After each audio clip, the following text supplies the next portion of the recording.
Vestiduras limpias, así titulamos a la meditación en esta hora y la tomamos básicamente de los versículos 4 y 5 del pasaje que acabamos de dar lectura, Apocalipsis capítulo 3, versículos 4 y 5, dicen de la siguiente manera: pero tienes unas pocas personas en Sardis que no han manchado sus vestiduras y andarán conmigo en vestiduras blancas, porque son dignas. Y luego el versículo 5 dice: el que venciere será vestido con vestiduras blancas, y no borraré su nombre del libro de la vida, y confesaré su nombre delante de mi Padre y delante de sus ángeles. Vestiduras, ¿sí se dieron cuenta cuántas veces se repite la palabra vestiduras? Y habla de las vestiduras que no han sido manchadas, de las vestiduras blancas y de ser vestidos con vestiduras. Manchar las vestiduras, me parece que lo primero que nos viene a la mente cuando escuchamos este verso, cuando leemos versos como este, es el aspecto de la santidad. Lo que nos mancha de estar limpios es el pecado. El pecado es lo que nos mancha. Y parece que es un tema central esto a través de la Escritura. Algo manchado es algo sucio, algo que no conserva su pureza. Estar limpio tiene que ver con la santidad. Y hay varios pasajes y varias formas que la Biblia nos presenta este principio. Y me vino a la mente uno que en una ocasión predicó el pastor Honorato Carpio. Todos conocemos al pastor, ¿verdad? Y aquí en Betania, una ocasión predicó el pastor sobre allá el Salmo 24. Aquellos que conocen este salmo, ¿no? De Jehová es la tierra y su plenitud, el mundo y los que en él habitan, porque él la fundó sobre los mares y la afirmó sobre los ríos. Pero después viene algo muy interesante, viene una pregunta: ¿quién subirá al monte de Jehová? ¿Y quién estará en su santo monte? Y fíjense la respuesta. La pregunta es: ¿quién va a poder subir? ¿Quién va a estar en su santo monte? Dice: el limpio de manos y puro de corazón, el que no ha elevado su alma a cosas vanas, ni jurado con engaño. Él recibirá bendición de Jehová y justicia del Dios de salvación. Tal es la generación de los que le buscan, de los que buscan tu rostro, oh Dios de Jacob. Nos marca el mismo principio, expresado de otra manera. Aquí habla de la limpieza de manos y habla de la pureza de corazón. Y el pastor en aquella ocasión, al hablar de este tema, de este pasaje, hacía referencia a los políticos. Hoy están de moda las campañas políticas, ¿verdad? ¿Y qué es lo que nos decía el pastor? Dice: muchos de los políticos lo que nos dicen: yo estoy limpio, yo no soy corrupto, yo soy honesto, yo tengo las manos limpias. Parece que había un político que su campaña era manos limpias, ¿no? Las manos hacen referencia a nuestros actos, lo que hacemos, lo que tomamos, lo que agarramos. Los políticos dicen: tengo las manos limpias. Bueno, después nos damos cuenta de todas las corruptelas, ¿verdad?, que tienen. La pureza de corazón hace referencia a nuestros pensamientos, a nuestras intenciones, a nuestras motivaciones. ¿Qué es lo que nos mueve? Un corazón puro es un corazón que tiene buenas intenciones, ¿verdad? Que no tiene malos pensamientos. Nuestro pasaje hace referencia a la vestidura en el pasaje de Apocalipsis. La vestidura es lo que nos cubre, lo que cubre nuestra desnudez, lo que cubre nuestras vergüenzas, nuestras miserias. Y hace referencia, nuestro pasaje ahí en Apocalipsis, a referencias a vestiduras sucias y vestiduras limpias. El Salmo 24, que es el que acabo de citar, dice: lo que caracteriza al que va a recibir la bendición, el versículo 5 del Salmo 24, él recibirá bendición y justicia de Dios. O sea, una característica del que va a recibir la bendición es el que tiene las manos limpias, el corazón. Y dice, así son, porque dice el Salmo, el versículo 6, tal es la generación de los que le buscan. Esta expresión quiere decir, así son los que tienen las manos limpias, así son los que van a recibir la bendición. Y parte de esa generación, de los que le buscan, nos dice entonces el pasaje, son los que buscan el rostro de Dios. Algo que caracteriza a las personas que buscan el rostro de Dios es eso, que son personas que buscan la santidad. ¿Cómo son? Son santos, son limpios de manos, limpios de corazón, limpios en sus vestiduras. Pero entonces viene una pregunta muy importante y que debemos de considerar. ¿Realmente hay alguien que pueda decir que es limpio? ¿Realmente hay alguien que pueda decir, yo sí soy limpio? Yo tengo las manos limpias. Ustedes serían capaces de decir, yo sí tengo las manos limpias. No, mi corazón es completamente puro. No pasa ni un mal pensamiento. ¿Sí? O podemos decir también, mis vestiduras están resplandecientes. Frecuentemente escucho a compañeros a veces laborales, hablar de diferentes personas, de diferentes sectas. A veces dicen, ay no, yo conozco a esa persona que es testigo de Jehová y que es una persona muy infiel y anda con fulanito y anda haciendo esto. O luego están hablando y dicen, ay, los de la luz del mundo, todo lo que se oye en las noticias de cómo usan a las muchachitas y cómo hacen estas cosas de depravación y todo esto.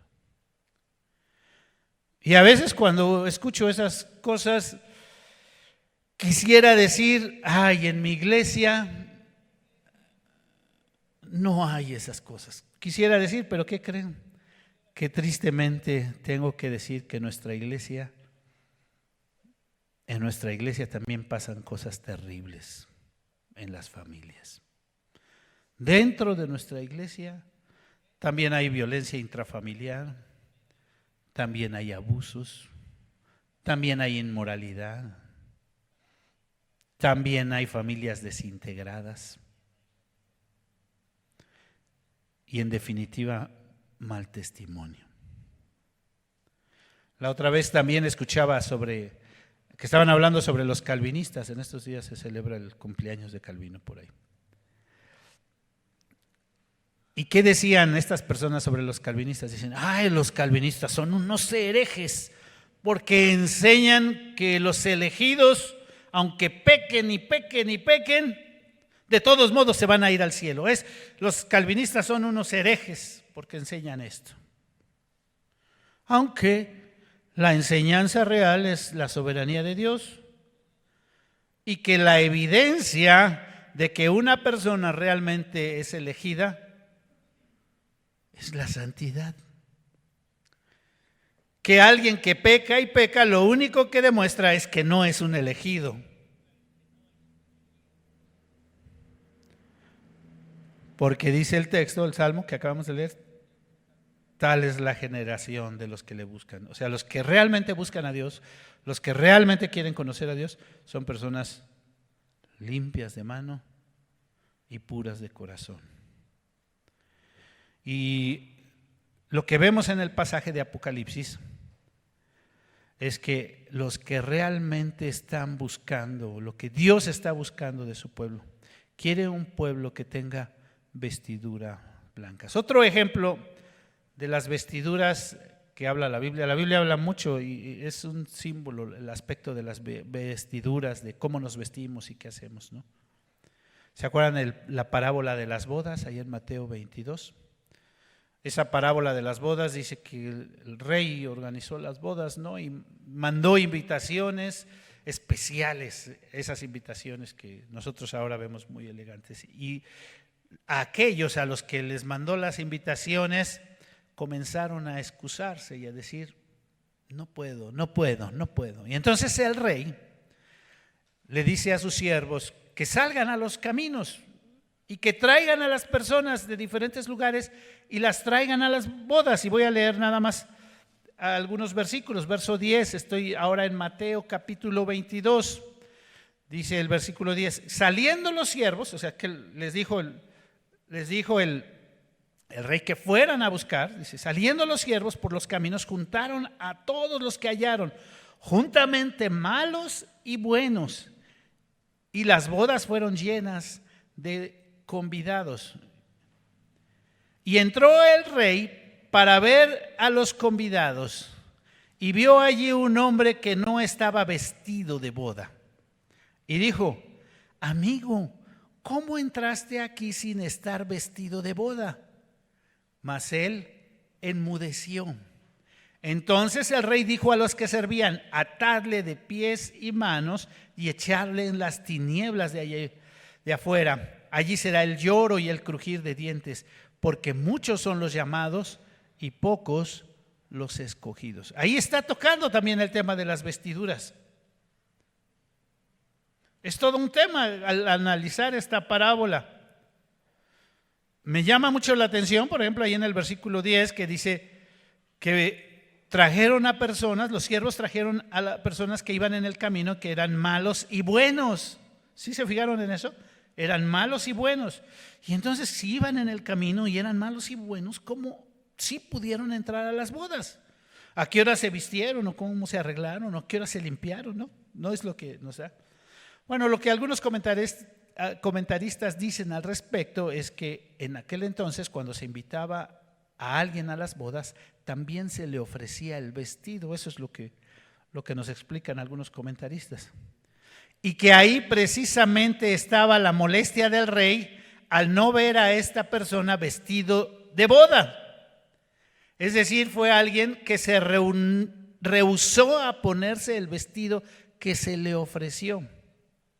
¿Y qué es lo que nos enseña también esto? Que algunos quieren disfrutar los beneficios de entrar a la boda. El banquete, la fiesta, el gozo, pero no quieren vestirse de boda. Algunos quieren disfrutar el beneficio de estar dentro del pueblo de Dios, pero no quieren verse como del pueblo de Dios. Quieren seguir con sus vestiduras, ¿qué? Sucias. No quieren vivir en santidad. Otra vez la pregunta la vuelvo a hacer, pero ¿quién puede decir realmente que es limpio de manos, que es puro de corazón y que no tiene manchado su vestido? ¿Quién puede decir? Qué fácil es mancharse, ¿verdad? En la pasada reunión del presbiterio, los hermanos de ahí de la iglesia de Xochimilco de Salvación en Cristo nos atendieron muy bien, muy rico, nos dieron de comer, nos dieron unos michotes, pero a la hora que abría usted el michote, como que se desparramaba todo el chilito que traía el michote. Más de la mitad de los pastores estaban todos manchados en las ropas, en los vestidos. Esos, me acordé y yo les decía de esos moles manchamanteles, ¿verdad? Todos los pastores ahí, varios pastores, todos limpiándose y eso. Qué fácil es mancharse. Y así hay muchas cosas que nos manchan fácilmente en nuestra vida espiritual, que no nos dejan dar buen testimonio. Hemos estado meditando en los mensajes del Señor a las 7 iglesias de Asia. Y dijimos que tienen más o menos un mismo formato, a quién va dirigido. Y en este caso tenemos que decir a quién va dirigido, pues a la iglesia en general, ya no nos vamos a detener tanto. ¿Quién envía? una palabra de reconocimiento sobre el trabajo, una amonestación y exhortación, y después una exhortación final y la promesa. Ya vimos 4 de las iglesias que están en el capítulo 2, la iglesia de Éfeso, la iglesia de Esmirna, la de Pérgamo, la de Tiatira. Y hoy, ¿cuál nos toca ver? ¿Qué se dio lectura? La iglesia de Sardis. Estamos iniciando el capítulo 3 y estamos viendo la iglesia de Sardis. ¿A quién va dirigido el mensaje? A nosotros, tenemos que decir que a nosotros. Ahí dice escribe al ángel, pero ya vimos cómo esto se refiere al siervo de Dios y cómo se refiere también a la iglesia en general. Está dirigido a nosotros. Hoy nosotros somos los que tenemos que entender que es el mensaje de la palabra de Dios está dirigida para mí, no para el hermano que tengo al lado, porque a veces pensamos así, ay, que él sí se ponga el saco, ojalá que sea. No, es para nosotros. ¿Quién envía el mensaje? En este versículo 1 dice también quién envía el mensaje. Habla del que tiene los espíritus, ¿verdad? Los 7 espíritus, ¿sí? Escribe el ángel de la iglesia, el que tiene los 7 espíritus de Dios y las 7 estrellas, dice esto. 2 cosas, el que tiene los 7 espíritus. ¿Se acuerdan que en el capítulo 1 también habla del Señor Jesús que tiene los 7 espíritus? En el versículo 4, capítulo 1, Apocalipsis capítulo 1, verso 4, dice así: Juan a las 7 iglesias que están en Asia, y pasa a vosotros del que es y que era y que ha de venir, y de los 7 espíritus que están delante de su trono. También en esa ocasión mencionamos que en el capítulo 4 vuelve a hacer mención de esos 7 espíritus, versículo 5 del capítulo 4. Y el trono salían relámpagos y truenos y voces delante del trono, y ardía 7 lámparas de fuego, las cuales son los 7 espíritus de Dios. Uy, ya me metieron en un predicamento, ¿verdad? ¿Cómo está eso de los 7 espíritus? ¿No nada más es el Espíritu Santo o cómo está la cosa? Lo que podemos decir es que el número 7 es el símbolo de la perfección. Así que podemos entenderlo que el que tiene el espíritu perfecto o el espíritu de las perfecciones.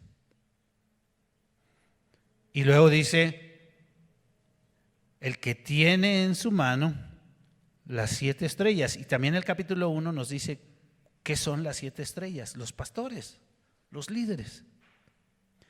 Y podríamos decir, el que nos tiene a nosotros en sus manos.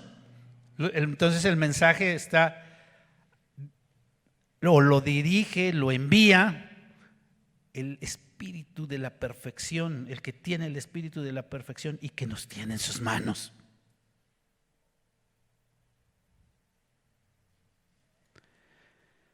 Nos tiene en sus manos, Él es el que nos sostiene. Pero también en esta ocasión hablábamos de lo duro, ¿verdad? Que es esta expresión, estar en las manos de Dios.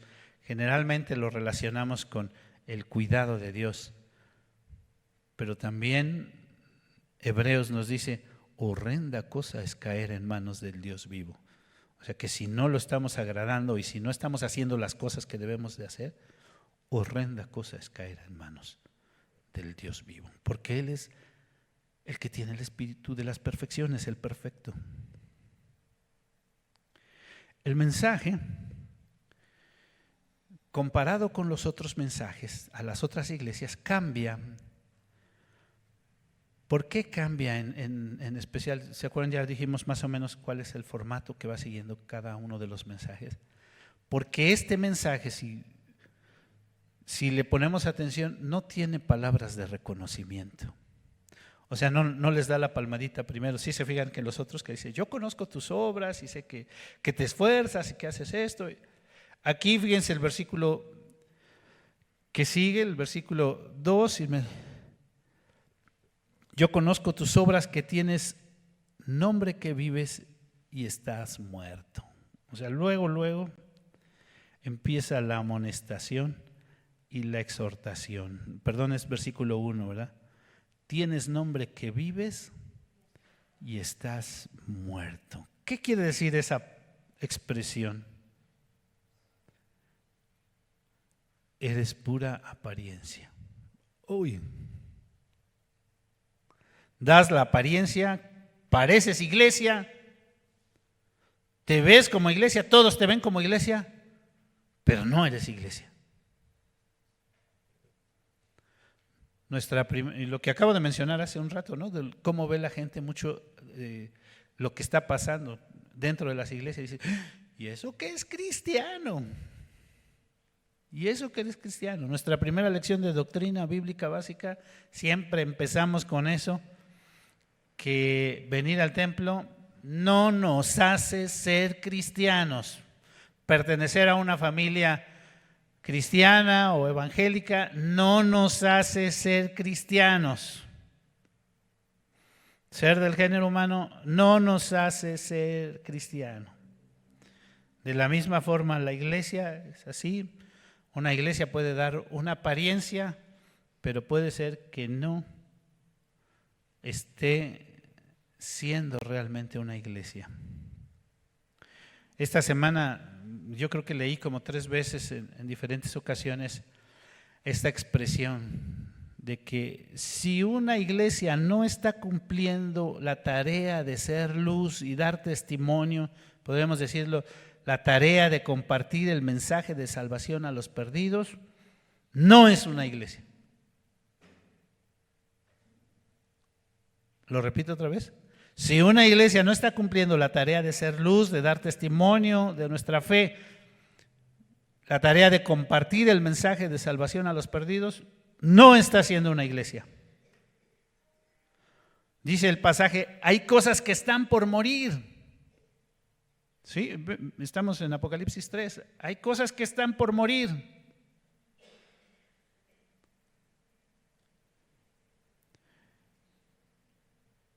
Hay pues cosas que a lo mejor la iglesia antes tenía como una práctica, las hacía. Yo sí recuerdo un buen tiempo en que Betania era una iglesia evangelista.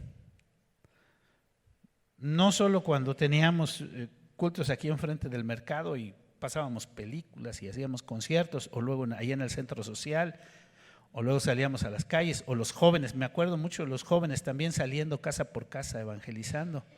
Pregúntenle al hermano Salomón en tiempos.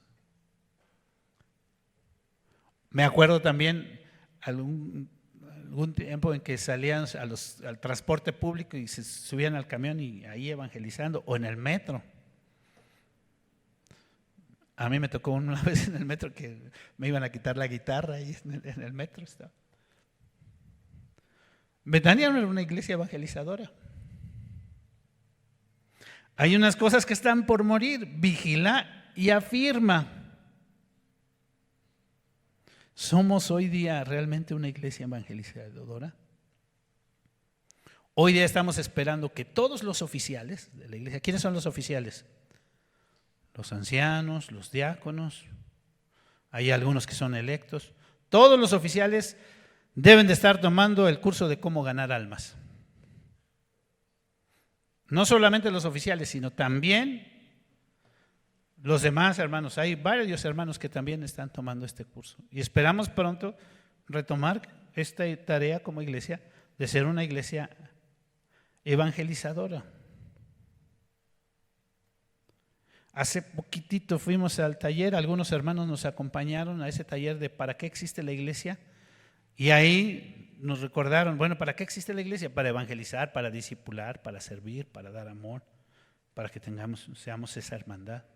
Si no estamos haciendo las cosas que son la tarea de la iglesia, no estamos cumpliendo esa misión, no somos iglesia.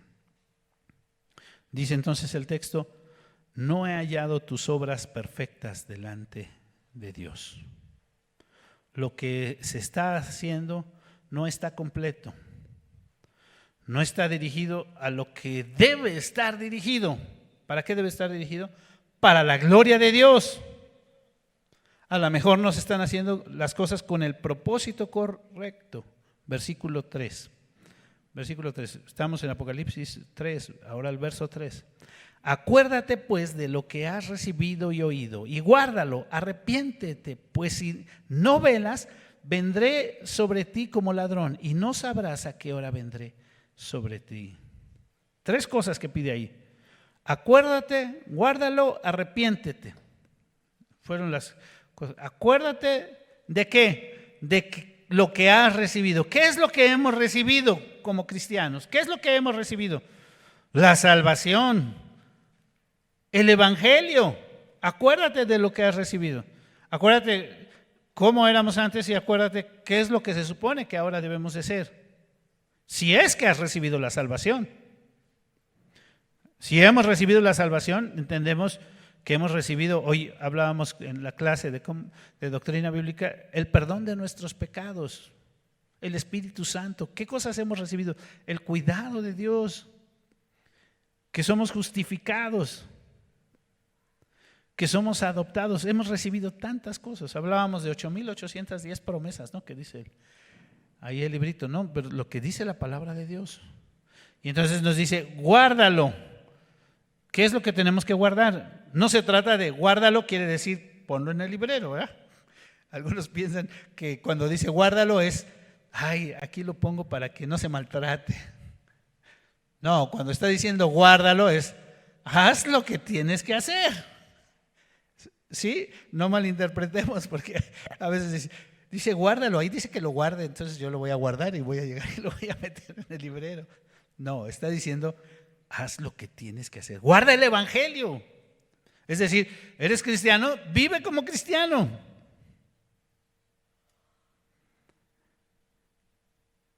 Vive como debes de vivir la vida cristiana. ¿Es algo difícil? Sí, es algo muy difícil. Pero hay que esforzarnos. Por eso la tercera cosa ahí dice, arrepiéntete. Deja de hacer las cosas como lo está haciendo. Y lo está hablando a los cristianos. No solamente es el arrepentimiento cuando venimos al conocimiento de Dios, sino ahora que ya somos cristianos, hay que arrepentirnos de no estar haciendo lo que tenemos que hacer. Y ahora sí hacer lo que tenemos que debemos de hacer. Como cristianos debemos de arrepentirnos constantemente de que probablemente mi vida no está agradando a Dios. Estamos iniciando un estudio con los varones de Romanos 12 que tiene que ver con el perfil del cristiano, es decir, cómo debe de ser el cristiano. Y entonces Romanos 12, la primera parte, el primer versículo dice, el cristiano debe de rendirse. Y lo que representa eso de rendirse, ¿verdad? Recordemos Romanos 12, 1.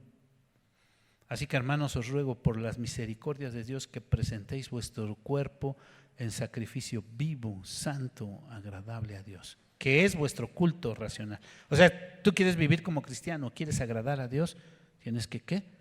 Que rendirte. Rendirte quiere decir, va el segundo paso, apartarte del mundo. El segundo versículo dice,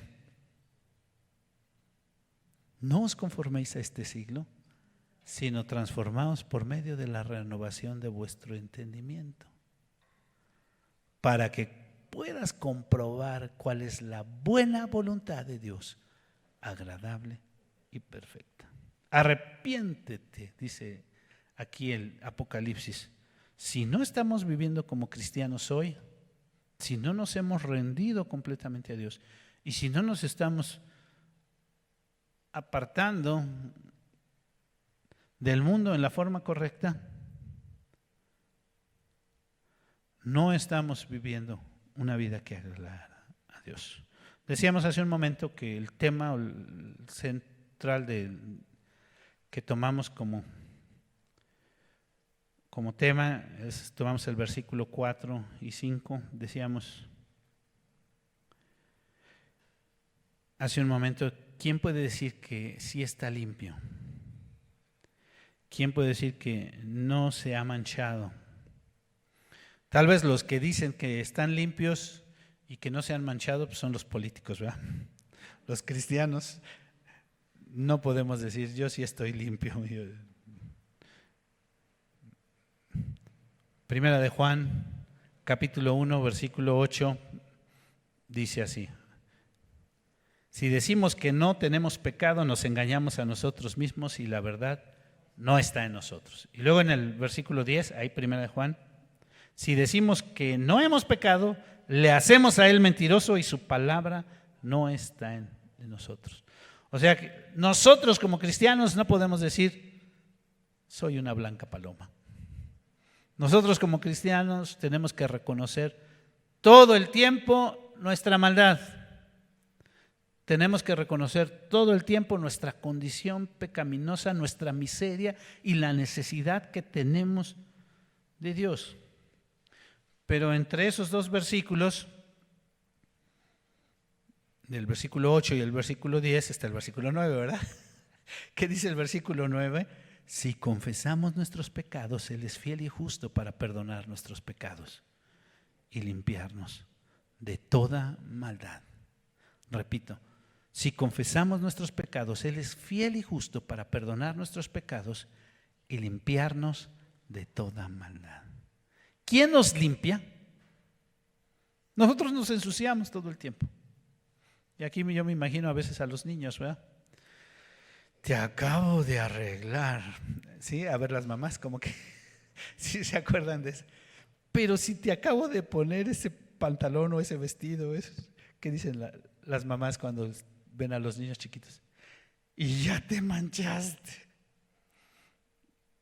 Y se sienten bien contentas las mamás, ¿verdad? Cuando ven al niño aquí. Pero si te acabo de arreglar, ¿quién nos limpia? Dios. Somos sus hijos. No quiere decir que queremos estarnos manchando todo el tiempo. Queremos obedecer a nuestro Padre Celestial y debemos de procurar mantenernos limpios. Los niños, conforme van creciendo, van entendiendo eso, ¿verdad? Sí, ya después, ya cuando son más grandecitos, pues ya se cuidan.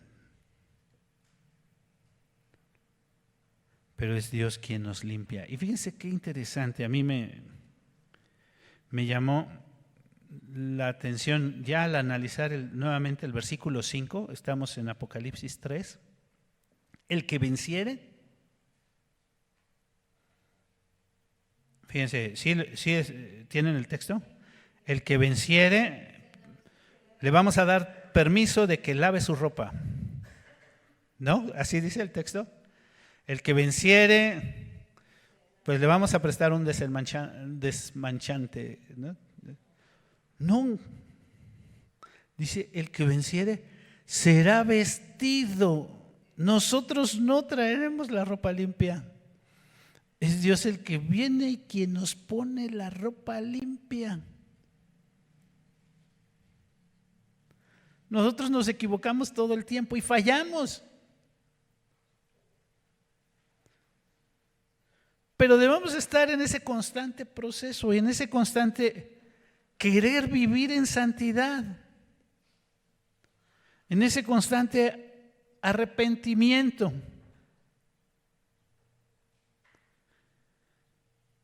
En ese proceso de santidad. Fallamos. A mí me llama la atención también una expresión ahí que dice, no borraré su nombre del libro de la vida. No lo va a borrar. ¿Por qué? Porque es el nombre de sus hijos. Y ya dijimos que la característica de sus hijos, de sus verdaderos hijos, es que reconocen su pecado y que todos los días están en este proceso de santificación. Esta frase, porque cuando oímos esta frase, nos imaginamos el libro de la vida y la lista de los nombres, como que muchos interpretan, pues quiere decir que Dios está ahí pensando como que te portaste mal, te borro del libro.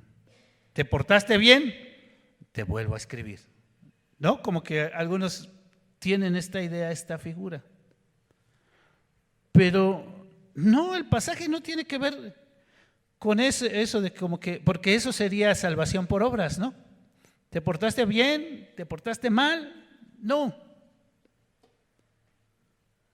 Recordemos lo que estamos viendo. Sus hijos son los que buscan agradarle y servirle y vivir en santidad. No los va a borrar porque definitivamente no es necesario. La figura es que Dios es fiel, Él permanece y su promesa de la salvación es fiel. Y entonces lo voy a confesar delante de mi Padre y diré que Él es uno de mis escogidos.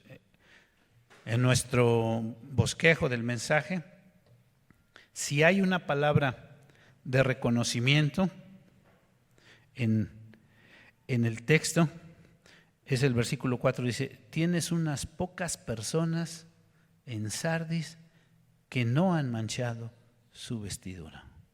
A pesar de que viven en medio de la corrupción, a pesar de que viven y están en medio de una iglesia que aparenta ser iglesia, que parece ser iglesia, sí hay algunos poquitos, los elegidos de Dios, unas poquitas personas.